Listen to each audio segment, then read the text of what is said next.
You're listening ad-free on Amazon Music. Margaret Douglas loved sitting out on the front porch of her neat gray house in Wadsworth, Ohio. Settled comfortably into one of the white wicker chairs that overlooked her 6-foot-high rhododendron bushes with their clusters of purple flowers, she knew all of her neighbors by name. And she also knew by heart the daily rhythms of this quiet street in a town of fewer than 2,400 residents. Wadsworth was one of those tiny middle American towns that you could find pictured on a postcard. And since Margaret and her husband had arrived in this town back in 1959, not much had changed. Now, in the early spring of 2018, Margaret was 98 years old, and the chilly April air was still keeping her inside. But even though Margaret lived alone these days, she had plenty of wonderful memories to keep her company, along with regular visits from a few close relatives and from a few of the neighbors who had become her good friends. Margaret had been born in 1919, just 1 year after World War I had come to a bloody close. By the time Margaret was just 25 years old, she had already lived through Prohibition, which was a 13-year-long ban on the production, sale, and consumption of alcohol in the United States, and she'd also lived through the Roaring Twenties and the Age of Jazz, which was a period in the 1920s and the 1930s. On December 6, 1941, Margaret and her family had listened in shock to the first news reports about the Japanese attack on the U.S. naval fleet in Pearl Harbor that catapulted the United States into World War II. And it was after World War II ended in 1945 that Margaret, at the age of 39, met and married her husband, Donald Douglas, a World War II U.S. Army veteran. For her whole life, Margaret had been a person who held firm opinions and wasn't afraid to share them with the world. And in her husband, Donald, Margaret had found the perfect match. Once they were married and settled into their 3-bedroom house in Wadsworth, together they bucked convention. Instead of having children, they centered their lives around each other, on travel, and on their careers. Margaret loved her job in nearby Akron, Ohio, where she worked at O'Neill's, which was one of the biggest and most glamorous department stores in the state. As for Donald, he proudly told people he worked at the Ohio Match Company, the world's largest producer of wooden and paper matches. And during the 41 years that the couple was married, they would live through the ups and downs of history together. The Civil Rights Movement, the first moonwalk, the Korean and Vietnam Wars, the hippie movement of the 1960s, the age of rock and roll, and the Gulf War in 1991. When Donald passed away in May of 2000 at the age of 80, Margaret, who would turn 81 that year, chose to carry on living the kind of life that she and Donald had enjoyed as a couple.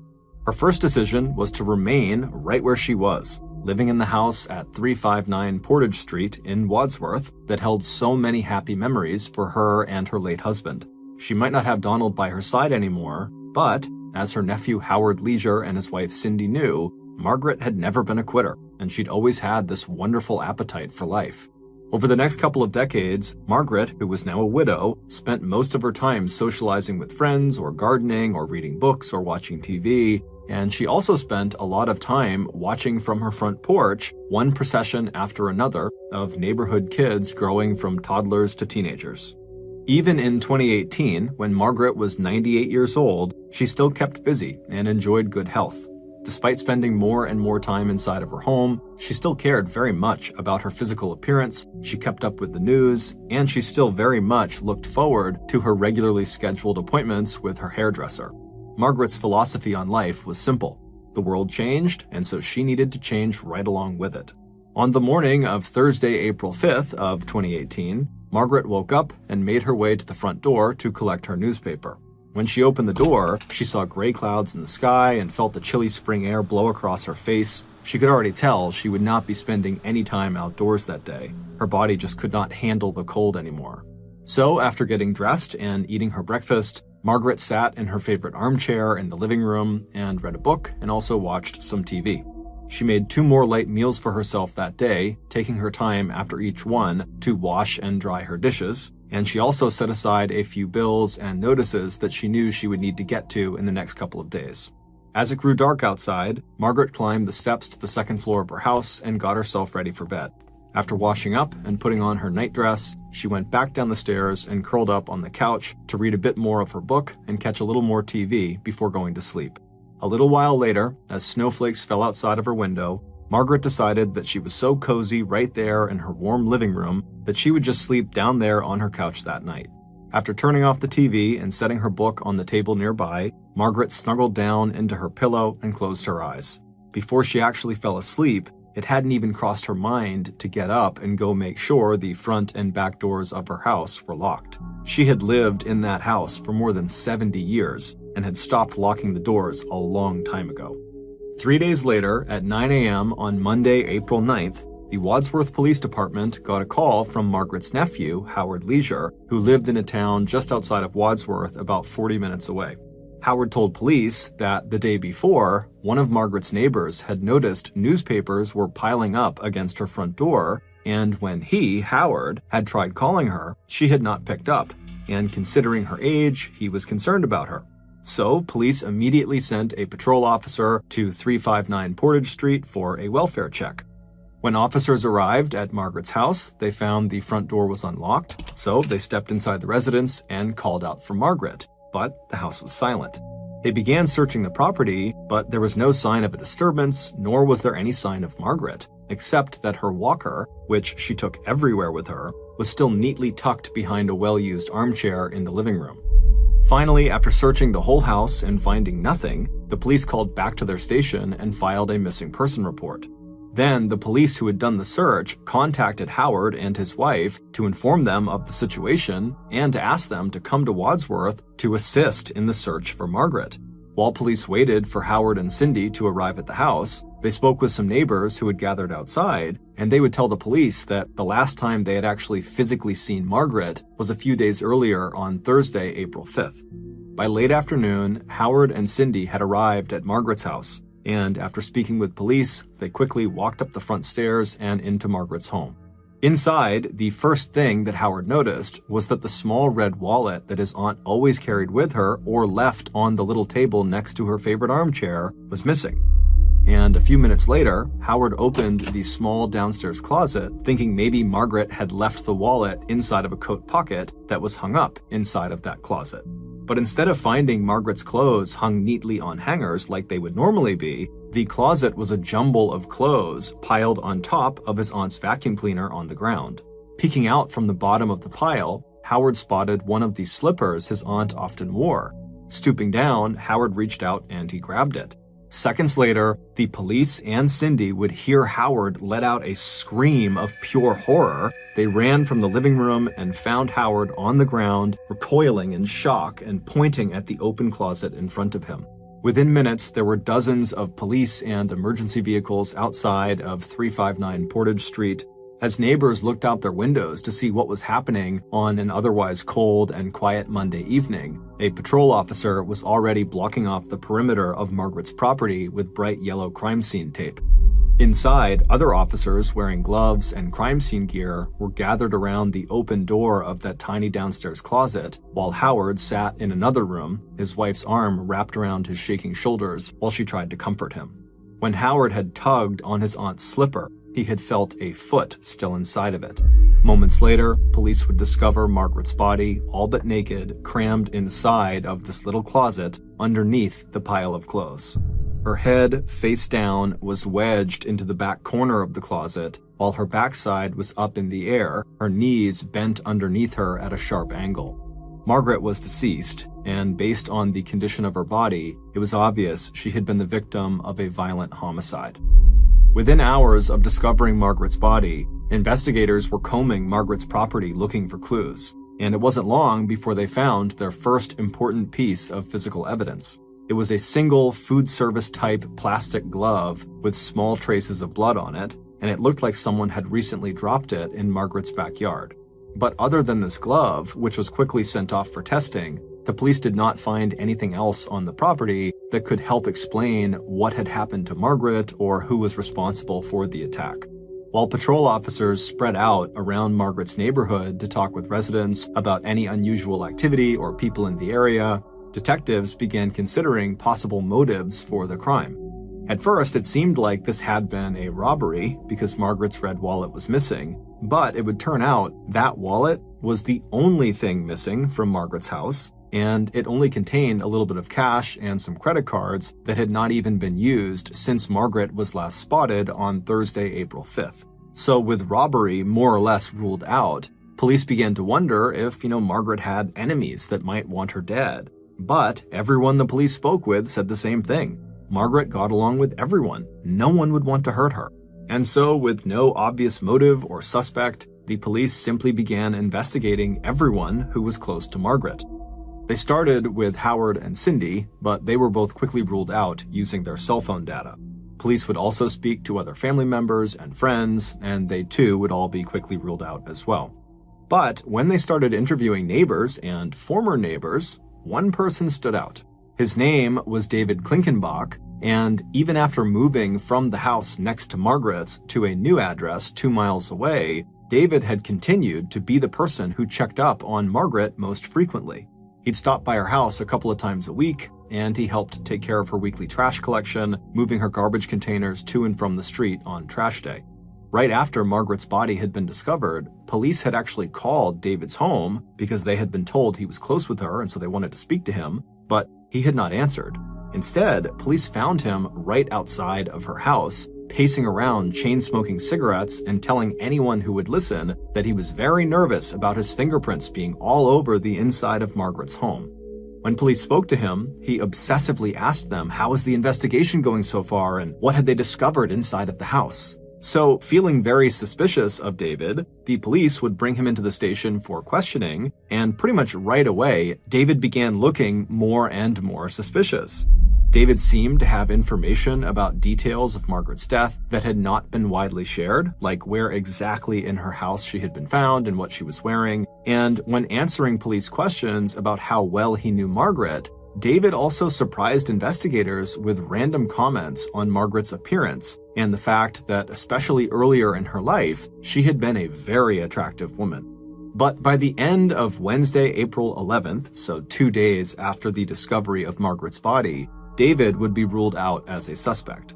The DNA results from the bloody glove that had been found in Margaret's backyard had come back, and the blood on them did not belong to David, nor did it belong to anyone the police had spoken with thus far. Additionally, Margaret's autopsy had come back, and her time of death was listed as sometime around Friday, April 6th, and the data from David's cell phone showed he was not near her property at that time. So now, with the residents of Wadsworth starting to press law enforcement for answers, police were forced to regroup and take a different approach to finding out who, in this quiet, pretty town, would have wanted to kill a seemingly harmless 98-year-old woman. The only thing that seemed even remotely promising as another possible lead were reports from neighbors that in the weeks leading up to Margaret's death, there had been a rash of minor car break-ins. Nothing very serious, just a few car owners who had told police that their unlocked vehicles had been rifled through and small items like change and dollar bills had been taken. But these crimes of opportunity made police wonder if the perpetrator had started to check for unlocked homes as well as unlocked cars. Maybe they had tried Margaret's front door, they had found it open, and before long, what started as a robbery turned into a murder. And when police started looking right around Margaret's house to see if around the time she was killed, had there been any car break-ins or had there been any other recent reports of suspicious or possibly criminal activity, they found something. A carjacking had been reported right near Margaret's house on April 8th, so this would have been 1 day before Margaret's body was found. So the police tracked down the person who owned the vehicle that had been stolen. The owner was a 50-year-old church worker named Paul Shalit. Police expected this interview to be fairly simple and straightforward, but it wasn't. When police visited Paul at his house and asked him to describe what happened, he came across as very nervous and evasive. He told investigators that he had been out driving and had seen a young man, maybe 18 or 19 years old, and he apparently was limping as he was walking down the sidewalk. And so Paul, being a good Samaritan, had slowed down and asked this young man if he needed help, and the young man had said yes, he did need help. So Paul said he had pulled his SUV over to the side of the curb and he had got out to help the injured young man. But as soon as Paul had climbed out of his vehicle and had begun walking around the back of the vehicle to make his way over to the sidewalk, Apparently, this young man had lunged and opened the passenger side door of Paul's SUV. He had leapt across the middle console into the driver's seat and then had sped off, leaving Paul stranded. However, this story didn't really make sense to police because, according to the report, Paul's car had been found almost immediately and right down the street, totally undamaged. And after police wrapped up this first interview with Paul, they would review security footage of the carjacking that had been captured by cameras on a nearby building, and they saw firsthand that Paul's story was just not lining up. The footage of the carjacking showed that there was this young man on the sidewalk near where Paul's car slowed and stopped, but the young man was not limping, and as soon as Paul had stopped his car next to the curb, he didn't get out of the vehicle. Instead, the young man approached the passenger side of the vehicle and appeared to be speaking into the window, presumably to Paul, and then after a couple of minutes, the young man climbed into the vehicle with Paul.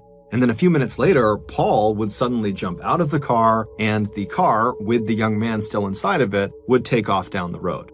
So the police went back to Paul's house to question him again, and when confronted with the security footage of the carjacking, Paul would eventually tell police the truth.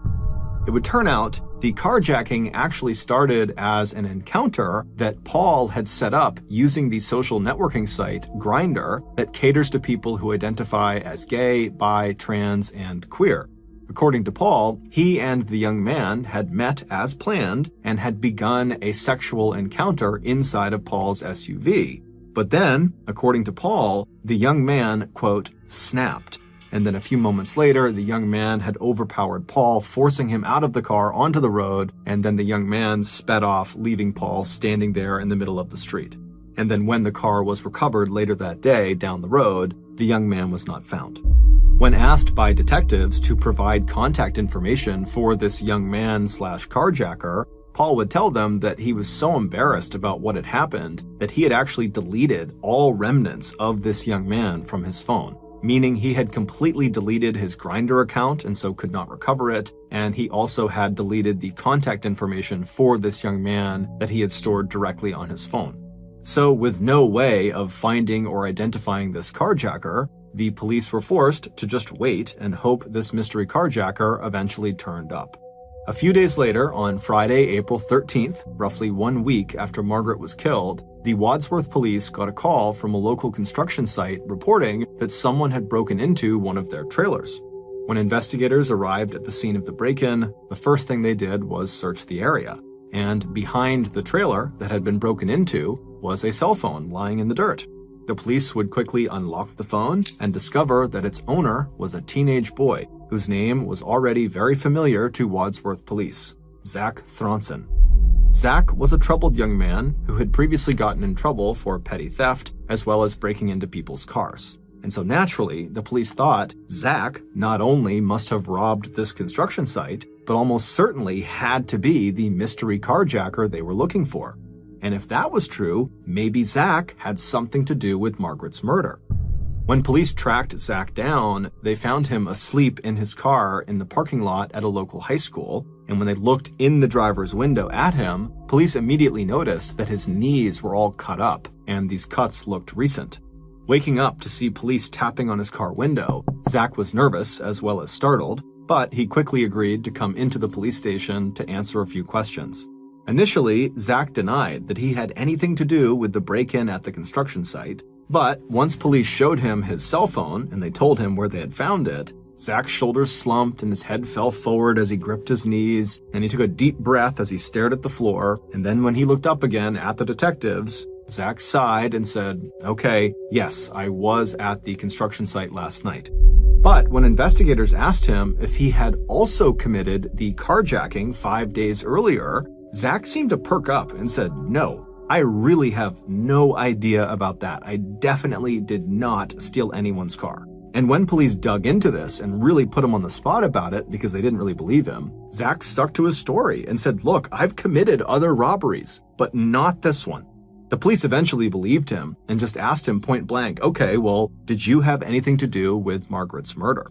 And at this, Zach became extremely emphatic that of course he had heard about the murder, everyone had, but no way. He had nothing to do with that. By this point, Zach was totally rattled by the seriousness of the questions he was being asked. And so, likely just as a way of making himself seem a little bit less guilty and less suspicious, Zach started to throw his 17-year-old friend, Gavin Ramsey, under the bus. Zach said that Gavin had not only participated in every crime that Zach had, including the construction site break-in the night before, but also Gavin was the mastermind behind all of the crimes. And so if the police were thinking a local criminal had anything to do with the murder, well, they shouldn't talk to Zach, they should talk to Gavin. And the police would do just that. And when Gavin came to the police station, he did not arrive alone. Sitting next to him in the interrogation room was his mother, Christine. Gavin was the second oldest of her 4 sons, and she knew he was a troublemaker. Over the last 10 years, she had on several occasions enrolled her son in counseling, but she wasn't really sure if it was having an effect. It wasn't long into Gavin's interview before Gavin, like Zach, admitted that he had done some small stuff. He'd taken a little money from some cars recently, and he'd probably been the subject of a few noise complaints from neighbors, but that was it. When he was told that his friend Zach had placed him at the scene of the much more serious crime of breaking into the trailer at the construction site, Gavin hung his head momentarily, but then looked up and said, "Okay, yes, I was involved in that incident too." But when investigators asked Gavin if he had been involved in the carjacking on April 8th, Gavin's demeanor completely changed. He'd seemed almost comfortable talking about the petty theft and even the construction site break-in. But at the mention of this carjacking, he suddenly began shifting in his chair and he leaned forward and he put his face in his hands. Gavin wasn't the only person in the room to have a strong reaction.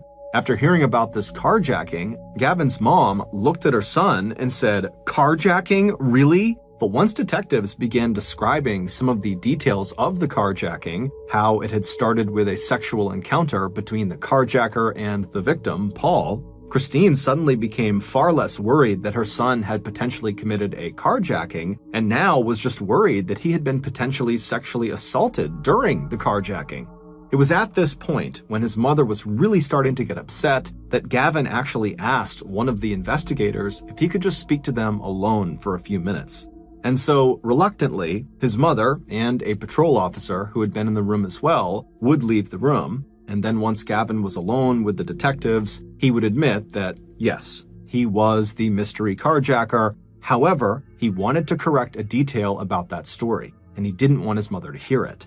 He told the detectives that he had agreed to meet Paul that night, but Gavin was not there to have sex with him. Instead, he had created a fake profile on Grindr to lure a gay man into meeting him so that he could rob them, and Paul was just the guy who had agreed to meet up. As far as Gavin was concerned, any man agreeing to meet a young man like him deserved whatever they got. When police felt satisfied that they had all the information they could get about the carjacking, they asked Gavin point blank if he had anything to do with Margaret's murder. And Gavin was just as adamant as his friend Zach that of course he knew about the murder. Everybody did, but he had nothing to do with it. The carjacking was his worst crime.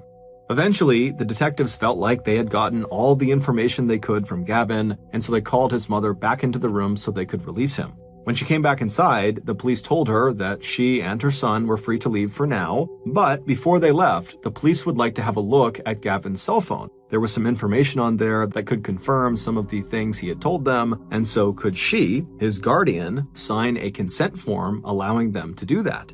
Gavin did not like this idea, but his mother did. She signed the form, and then moments later, the police had Gavin's phone, and the teenager and his mother were walking out of the station. A few hours later, the police would unlock Gavin's phone, and they would somewhat unintentionally discover something that shocked them to their core.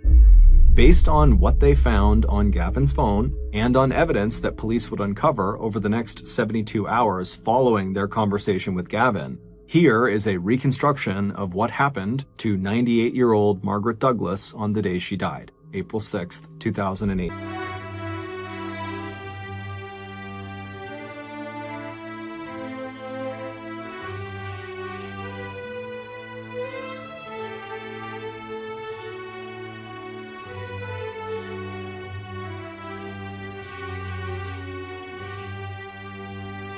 At about 2 a.m. in the early morning hours of Friday, April 6th, Margaret's murderer walked the short distance from his house to her house. The temperature outside had dropped to about 30 degrees Fahrenheit, and it was snowing lightly.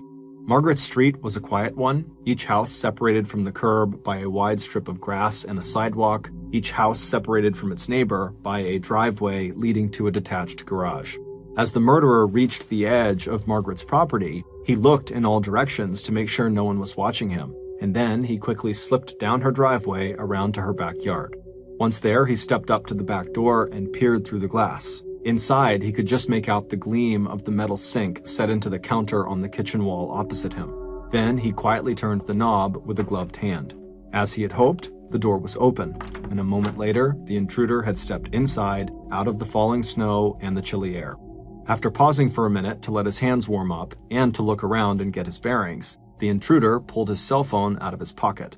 He tapped the screen and entered his password, then he opened his camera and began taking a video. With his phone out in front of him recording, he began walking noiselessly through the kitchen toward the dining room. As he walked, the camera picked up how dimly lit the house was, with the only lights being from a few nightlights and from streetlights shining in through uncurtained windows. With the camera still rolling, he walked through the dining room and into the cozy living room in the front of the house. And there, fast asleep on her favorite sofa, was Margaret.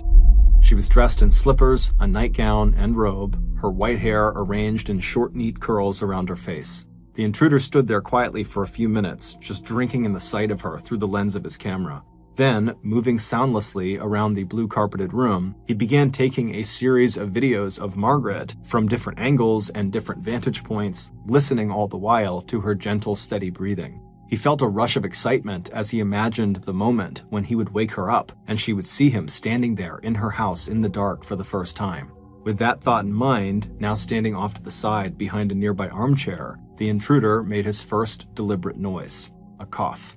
He heard the rustle of fabric, and then, through the camera viewfinder of his phone, he saw Margaret wake up. Staring ahead out into the darkness of her familiar living room, Margaret seemed instantly aware that suddenly she was not alone. The camera picked up her scratchy whisper. "Is someone there?" As she turned her head in his direction, the intruder stepped out of his hiding place.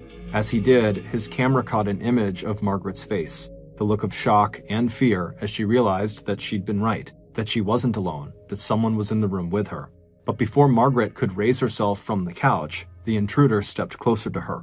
He wished there was some way to capture what he was about to do to her on camera, but for what he was about to do, he knew he needed two hands. And so he turned off his camera, he slipped his phone into his pocket, and then with both of his hands, he reached down and he grabbed Margaret and he pulled her off the couch and dumped her on the ground on her back.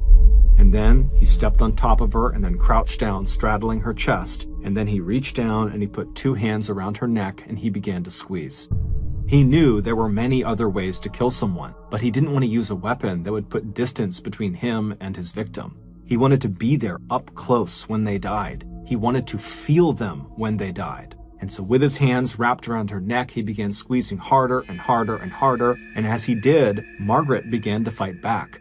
Even at 98 years old, Margaret was still strong and sturdy, her hands reaching up to pull his fingers away as she rolled from side to side, trying to get out from under her attacker. But he was just too strong, and he kept squeezing harder and harder.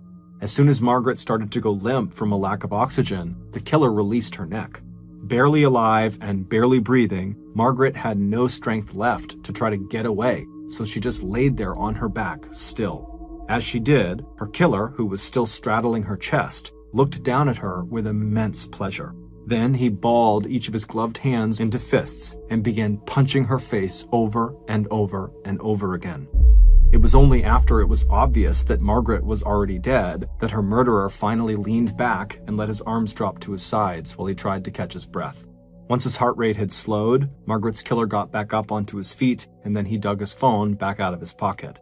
He removed most of Margaret's clothing and arranged her in various suggestive poses, taking more pictures and videos as he went, and finally taking a video of himself sexually abusing her corpse. It was almost 4 a.m. when the murderer finally noticed the time. He had been in Margaret's house now for 2 hours, and he needed to be back at his own house before 5 a.m. But before he could leave, he needed to hide all the evidence that he had been there, and that meant hiding Margaret's body. Looking around the room, he spotted a small closet just to the right of the front door. Dragging her body across the room, he opened the closet door, and pushing and shoving, he finally managed to cram her body into the tiny space. After covering her with clothes and the vacuum cleaner, the murderer shut the door on her. Before leaving, the killer looked around the house one more time and noticed Margaret's bright red wallet sitting on an end table. Moving quickly now, he stepped over to the table, he pocketed the wallet, and then he headed for the back door of the house. Once outside again, the killer pulled off his blood-smeared plastic gloves and stuffed them inside of his jacket pockets. Just a few minutes later, the murderer was slipping quietly back into his own bedroom, just 5 houses away. What he didn't realize is that one of his bloody gloves that he had stuffed into his pockets had actually fallen out and was now laying in Margaret's backyard. 1 week later, on Friday, April 13th, after Gavin and his mother had left the police station, Wadsworth police would unlock Gavin's cell phone, and as they began looking through it, they found a folder labeled Dark. And in this folder were all the horrific videos and pictures taken of Margaret and her home on the night she was killed. The person who took those pictures and those videos, and who killed Margaret, was 17-year-old Gavin Ramsey. 3 days later, on April 16th, Wadsworth police arrested Gavin and charged him with the murder. Inside Gavin's bedroom, investigators would find the other plastic glove that matched the one dropped at the crime scene, and forensic tests on both gloves would show that the DNA and bodily fluids on the gloves matched Gavin's. Police also found Margaret's red wallet, along with notebooks belonging to Gavin that detailed his desire to kill, along with his detailed handwritten research into the crimes and methods of famous serial killers. Digging into Gavin's personal history, investigators also discovered that in the year preceding Margaret's murder, Gavin had applied for work at a local funeral home. This fact would be significant in light of a later court-ordered psychiatric report that showed that Gavin found sex with corpses exciting. Police theorized that Gavin, who had once gone to Margaret's house to ask if he could help her out with some yard work, which she didn't hire him for, chose Margaret as his victim because of her advanced age and lack of home security.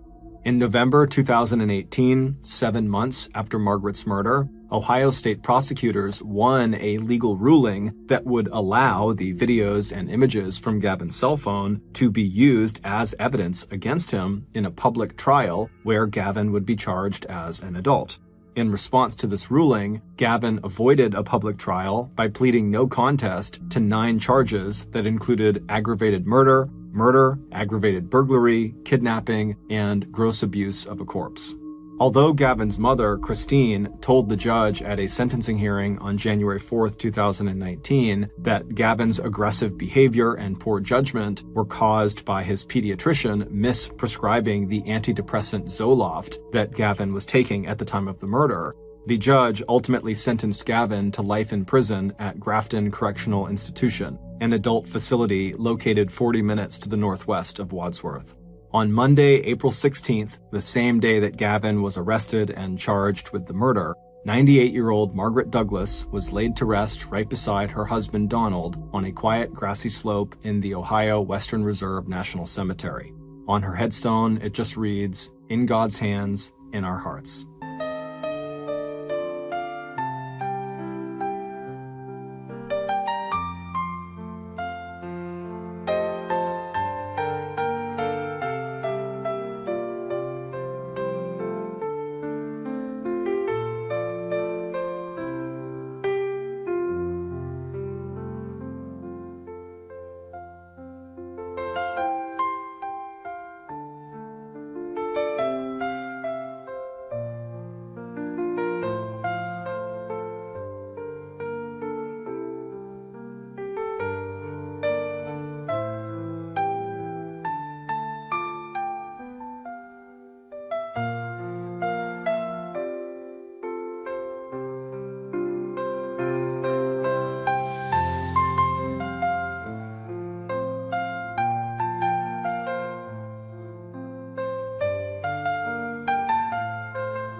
Thank you for listening to the Mr. Ballin podcast. If you got something out of this episode and you haven't done this already, please invite the 5-star review button to come on over for a fun pizza party, but when they get there, only serve fermented herring.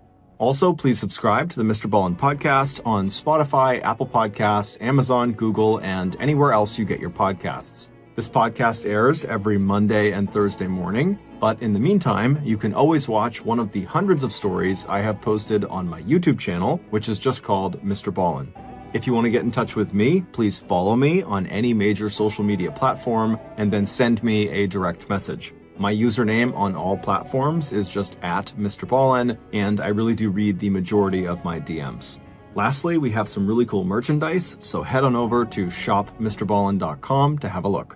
So that's going to do it. I really appreciate your support.